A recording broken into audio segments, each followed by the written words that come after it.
Hi, everybody, and welcome to Behind the Title. My name is Janal Reid, and for those of you that I haven't had the opportunity to meet yet, I serve on the Women in HVACR Board of Directors as the Membership and Community Committee Chair. I'm also the co-owner of Serveway Heating and Air Conditioning here in the Dallas-Fort Worth Metroplex. We do everything from residential to commercial, and I really, really love HVAC. I'm an HVAC nerd. So I'm super excited to be hosting this season of Behind the Title podcast.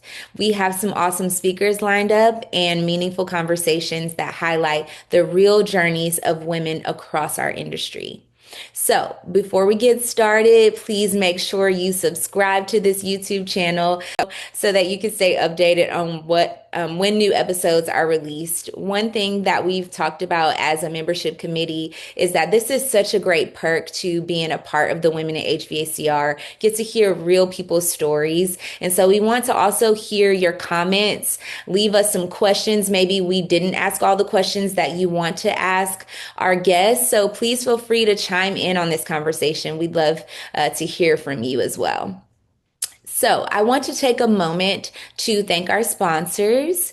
Women in HVACR is a nonprofit organization, and everything we do is made possible because of the generosities of our sponsors. So, thank you so much.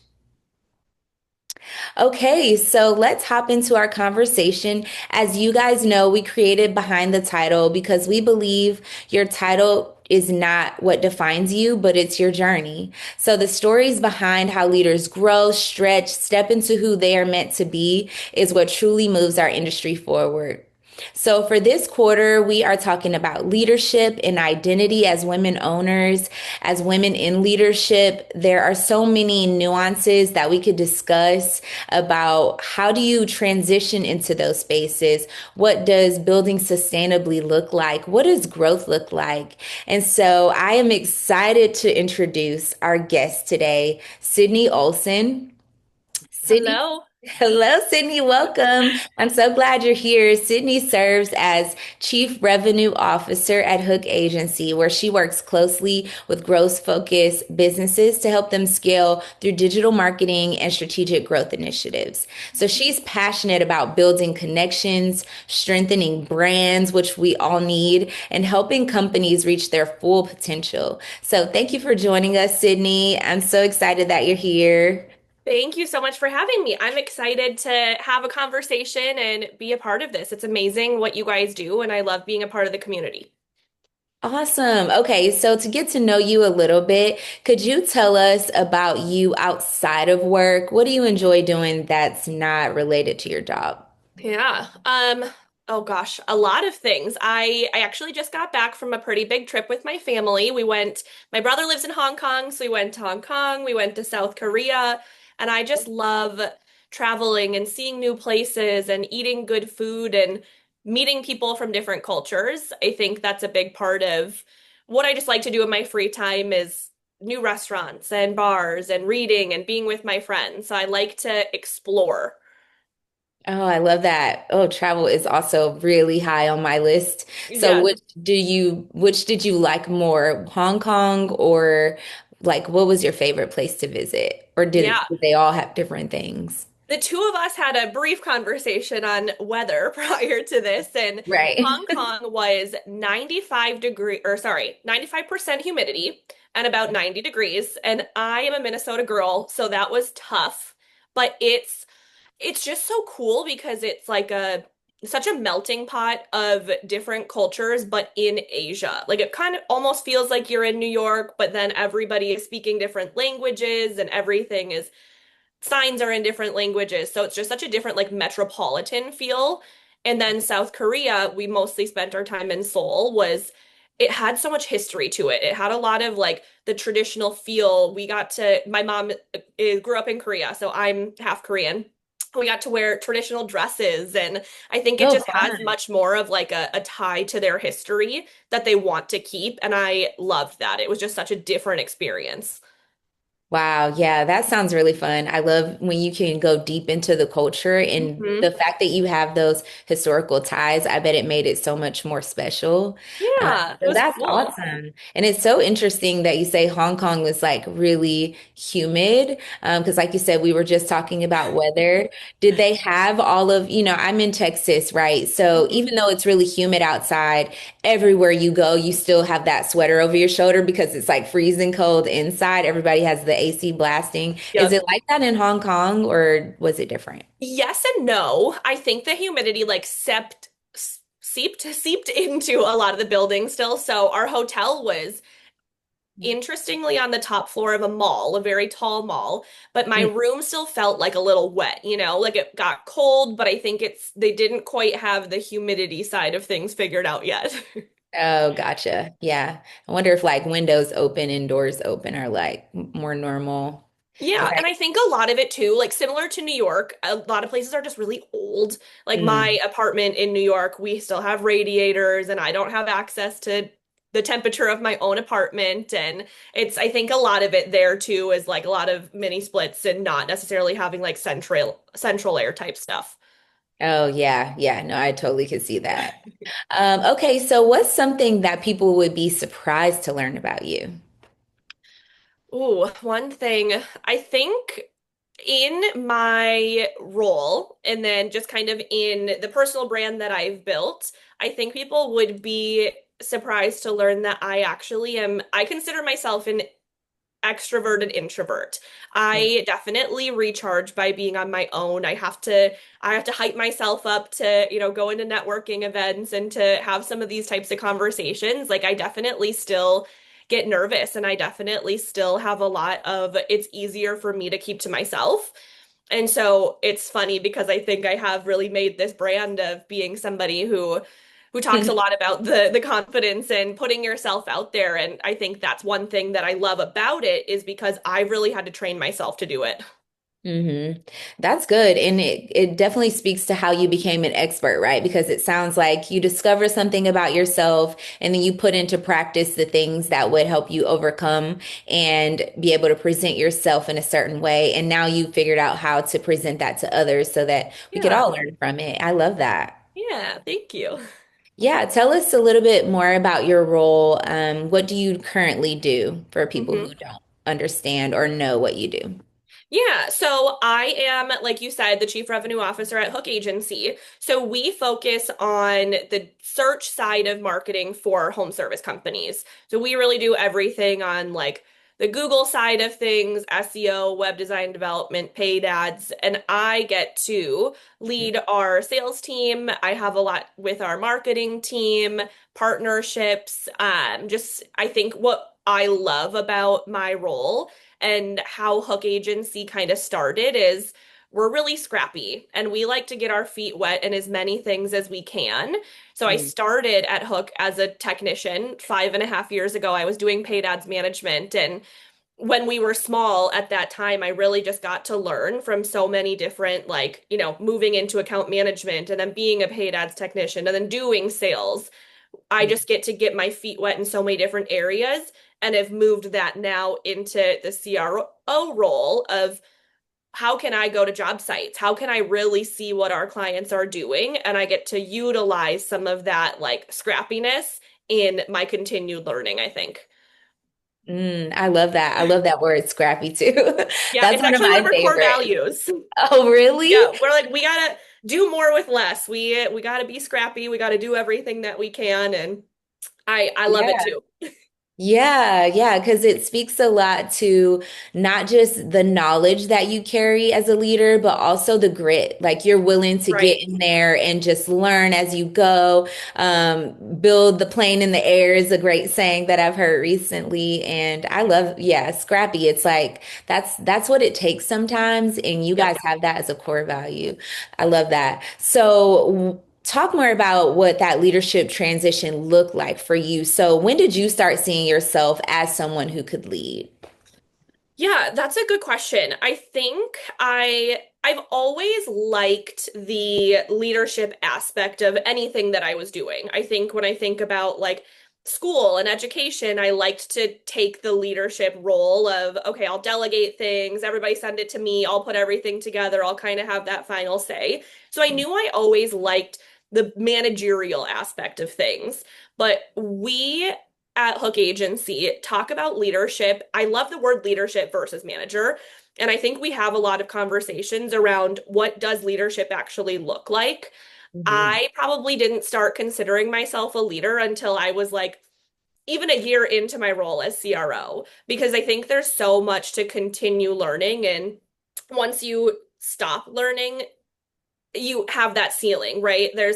I can't even remember who said it or what book it was, but they talk about you as a manager or you as a leader, your team can only go so far once you stop learning. So you have to continue elevating yourself so that everybody underneath you or everybody that you're leading can continue growing with you.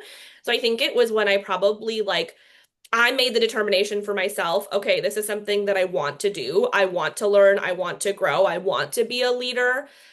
Before that, I was faking it till I made it. I love that. Yeah. So how, like when, how did confidence play into you stepping into that leadership role? Because you had this confidence from somewhere. And you're saying like fake it as you go or fake it Yeah. till you make it. But there was something deep there. Where did that come from? Do you know? Was it, you were really affirmed as a child or Yeah. you always nailed it in school and so you're like, this will translate? Like, how did you get there?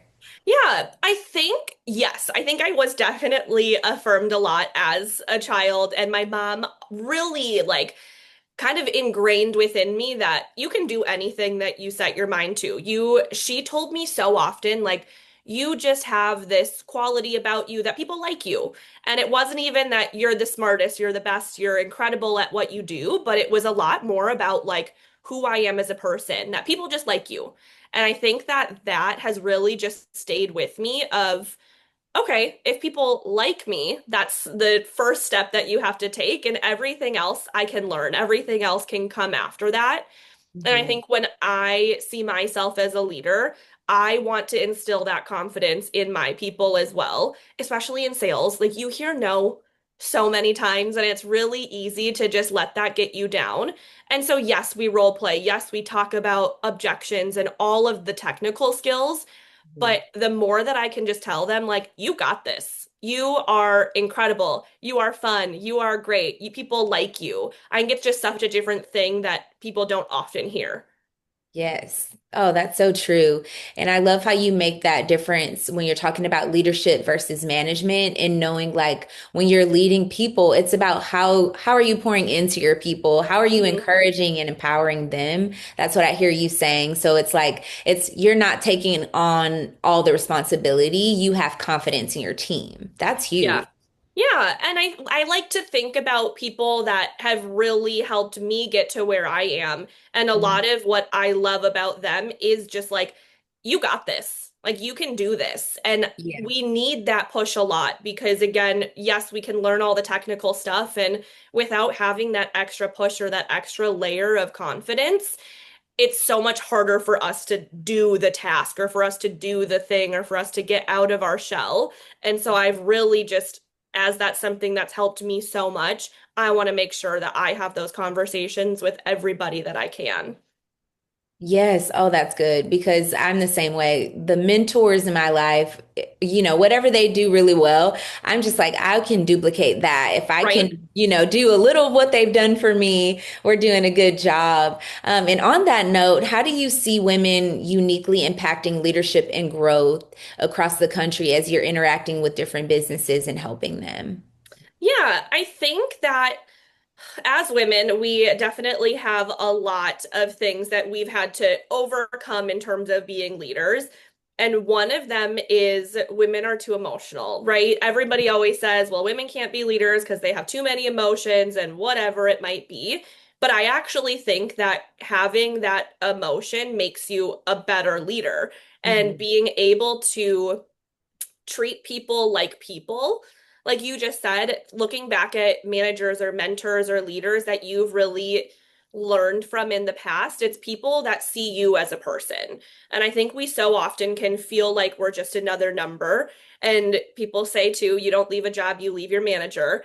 And women, I just think, have such an innate ability to connect with people as people and to have that emotional side of you in a positive way. I mean, I think yes, men can do that as well and men can do it really well, but I think that's something that can really set us apart as leaders. Yeah, totally. So, what advice would you give women who are thinking about stepping into leadership roles and they're trying to establish that credibility, but like you're Mhm. saying, at the same time, beat back these different maybe stereotypes or ideas of what could be? How do, what advice do you have for those women?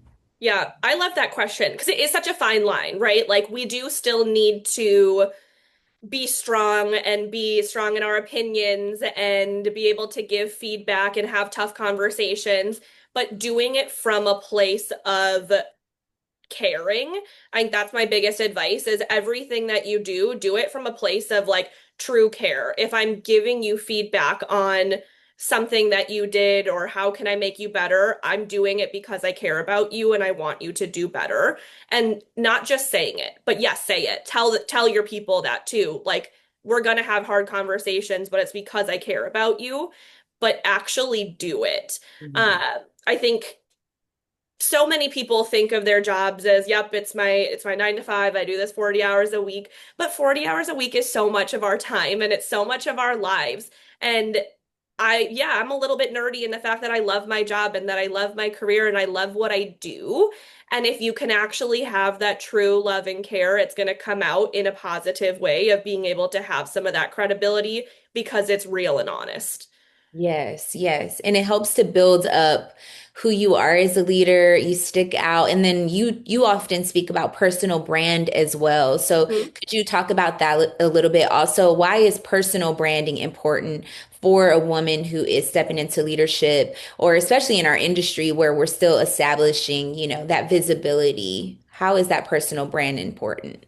Yeah, I think personal brand builds your credibility before you even step into the room. Yeah. At Hook or in digital marketing, we talk about brand equity. So if you think about, an HVAC company in your area that's been around forever that everybody knows, that's that brand equity. They've built that credibility to their homeowners. And we get to do that as people. We get to build our credibility to the people that either we're leading or whatever it might be.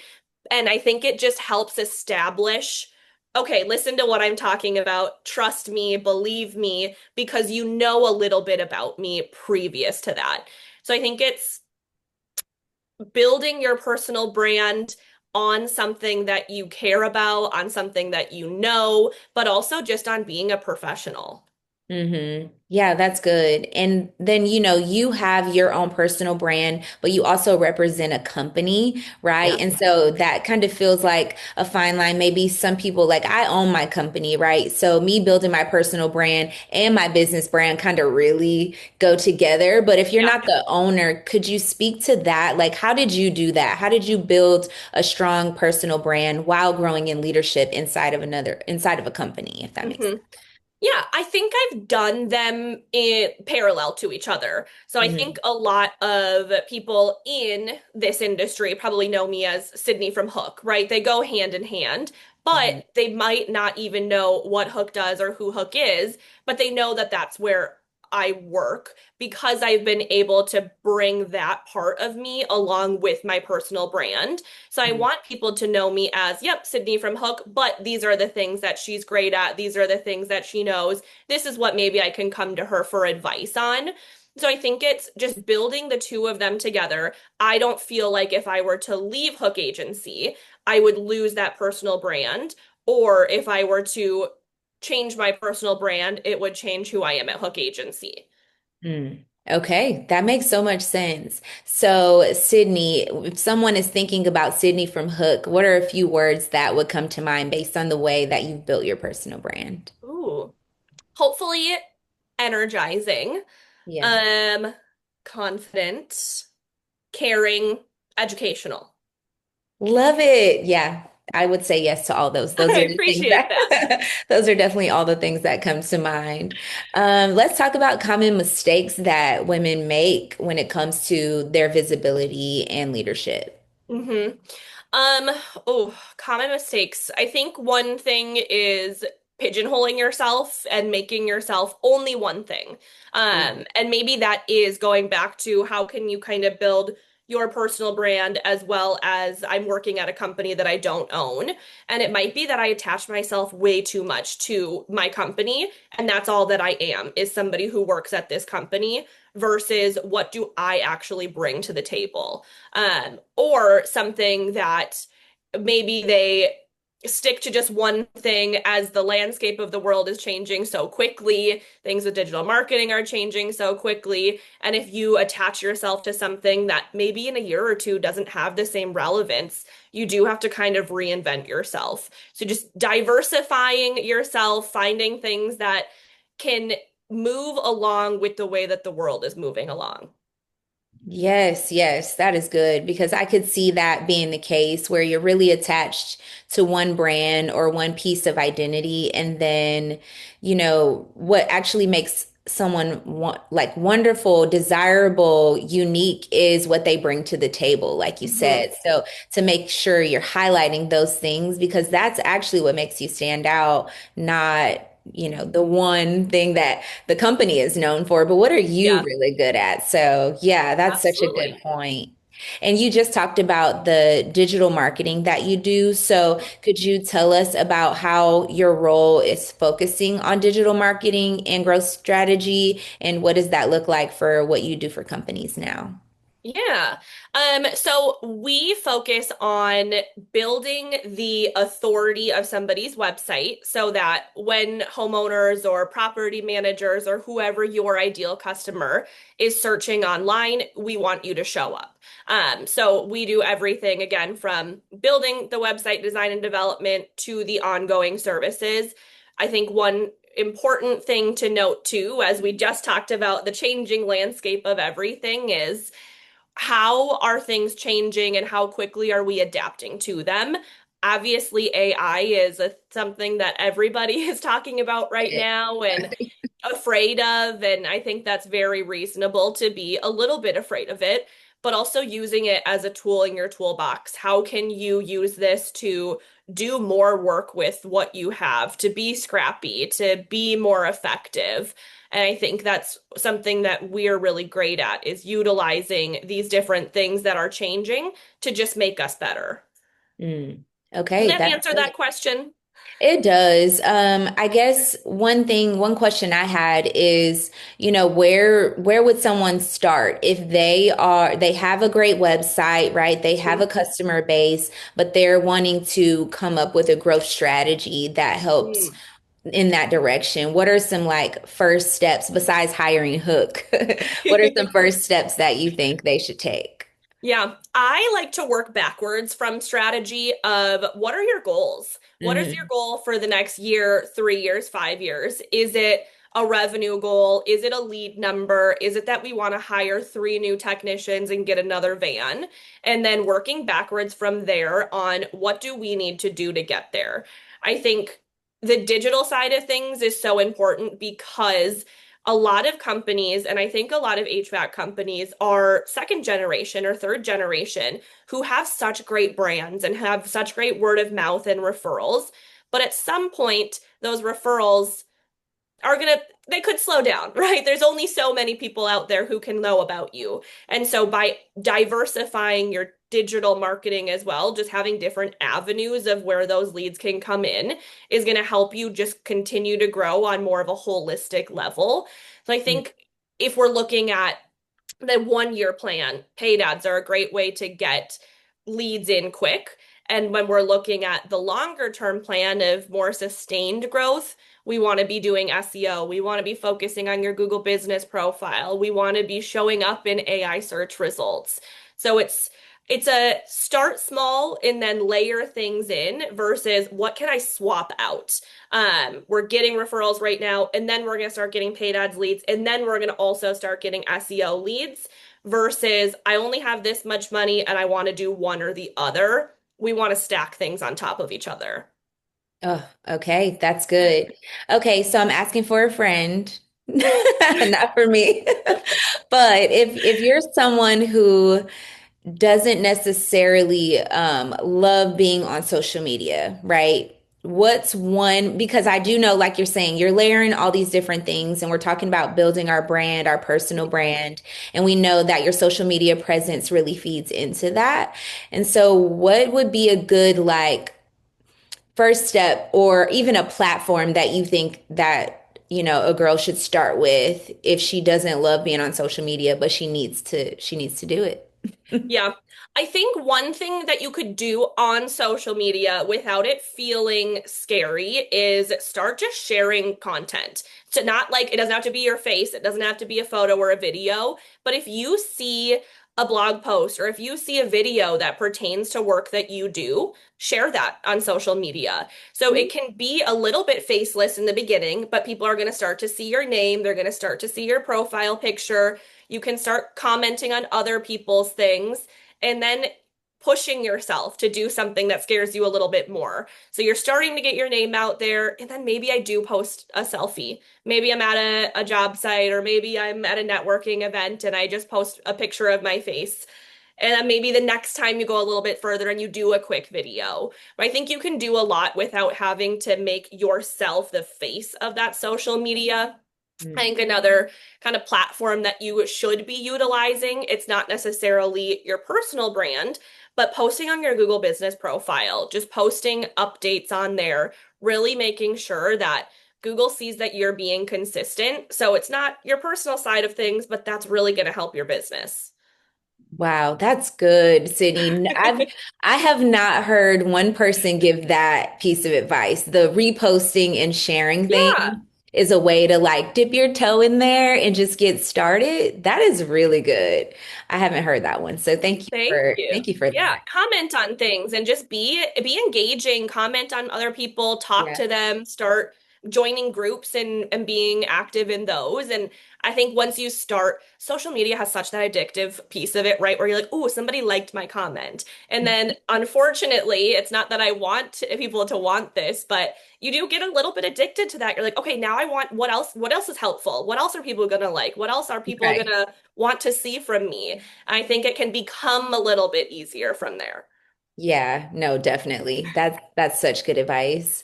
So, I want to talk a little bit about your personal journey. So, tell me what has been the most challenging leadership moment in your career, and what did it teach you? Ooh, most challenging. I'm not a big person who knows a ton about horoscopes, but I know about my own horoscope. And I am an Aquarius, and I know that that means I'm very stubborn. Mm. And being a leader, I can't dig my heels in on things where I know that I need to move or I need to be moved in another direction. I have often had difficulty admitting when I'm wrong or when I've made a mistake. Another one of our core values is owner's minds, or I'm sorry. Okay, give me 1 second to. Okay, another one of our core values is extreme ownership, and part of that is taking extreme ownership for mistakes that you've made or when you're wrong and being able to admit that. I think that's like the biggest thing as a leader that I've had to really work on is being okay with having been wrong and admitting that and then figuring out a solution to move forward. Oh, wow.